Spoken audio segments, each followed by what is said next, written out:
Hello les amis, je vous retrouve pour une nouvelle vidéo sur le football français, la Coupe de France 2023-2024 et je vais vous présenter le match Pontarlier contre Lyon. C'est un match qui a lieu ce dimanche 7 janvier 2024 à 14h30 pour le compte des 32e de finale de cette Coupe de France.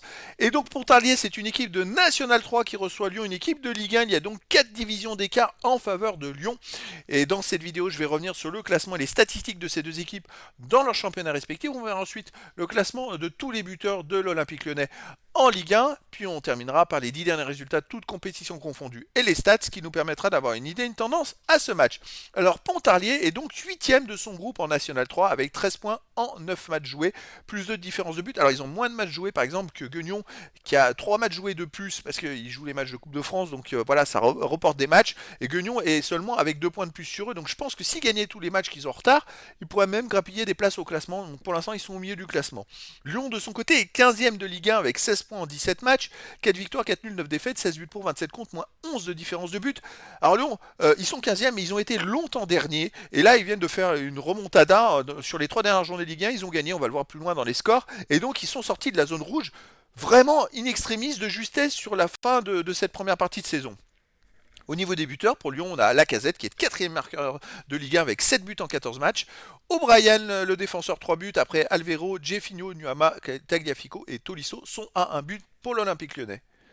Les 10 derniers résultats de toutes compétitions confondues pour Tarlier, c'est 3 victoires, 5 nuls, 2 défaites, 13 buts pour, 11 comptes, plus 2 de différence de but. Alors ils ont gagné en tout Coupe de France à Colmar, un but à 0 au tour précédent.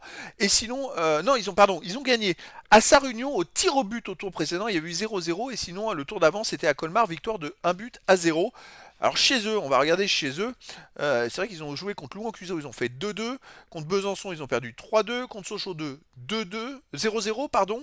Et contre La Chapelle, un partout. Bah, sur les 4 derniers matchs, sur les 10 derniers matchs, ils ont joué 4 fois à domicile et les 4 fois, ils n'ont pas gagné. Il y a 3 nuls et une défaite. Donc c'est plutôt compliqué pour eux à domicile. Lyon de son côté, sur les 10 derniers matchs, c'est 4 victoires, 2 nuls, 4 défaites, 13 buts pour, 14 contre, moins de différence de but, mais sur ces 4 victoires, c'est 3 victoires dans les 3 derniers matchs, et sans encaisser de but. Alors Lyon restait vraiment sur un début de saison catastrophique, mais là ils viennent d'enchaîner les matchs plutôt positifs. Alors à l'extérieur, il reste sur une victoire à Monaco, 1 but à 0, une défaite à Marseille 3-0, une défaite à Lens 3-2, une victoire à Rennes 1-0, et voilà, les autres matchs c'était des matchs à domicile. Donc Lyon, ça va beaucoup beaucoup mieux. Après, les amis, c'est quand même la magie de la Coupe de France. Une équipe qui a 4 divisions d'écart qui reçoit une Ligue 1, c'est la fête. Je dirais que tout est possible dans cette rencontre. Mais Lyon, pour le moral, c'est vrai que s'ils perdaient ce match-là, ils pourraient mal repartir après derrière sur ce début de saison. Et ça serait pas très positif pour eux. Là, ils sont sur une bonne lancée. Il faut qu'ils gagnent ce match-là pour continuer et puis espérer continuer en championnat. Donc les amis, ça va être un match qui peut être très intéressant parce que tout est possible. Et donc je vous donne rendez-vous ce dimanche 7 janvier 2024 à 14h30 pour le match de 32e de finale de la Coupe de France 2023-2024. Pontarlier, qui est donc une équipe de National 3, qui est 8e dans son groupe en National 3, dans sa poule, reçoit Lyon, le 15e de Ligue 1. Voilà les amis, je vous dis à très bientôt pour une nouvelle vidéo.